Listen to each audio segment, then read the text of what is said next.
Live 24 तास news, श्वास मराठी माणसांचा। लहान मुलांच्या सतर्कतेमुळे वन्य प्राण्याला मिळाले जीवनदान।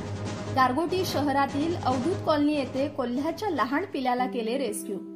भुदरगड तालुक्यातील गारगोटी शहरातील अवधूत कॉलनी येथे आज रात्री 8:15च्या दरम्यान श्रेया कुराडे व वेदांत कुराडे या लहान मुलांना घराच्या बाहेर खेळत असताना कोल्ह्याचे लहान पिल्लू निदर्शनास आले। याची माहिती कॉलनीत राहणाऱ्या निसर्गमित्र पत्रकार इंद्रजित मराठे यांना दिली। सदर पिल्याला संजय सारंग, श्रद्धा सारंग, साम्राज्य मराठे यांच्या मदतीने इंद्रजित मराठे यांनी रेस्क्यू करून गारगोटी वनविभागाच्या ताब्यात दिले।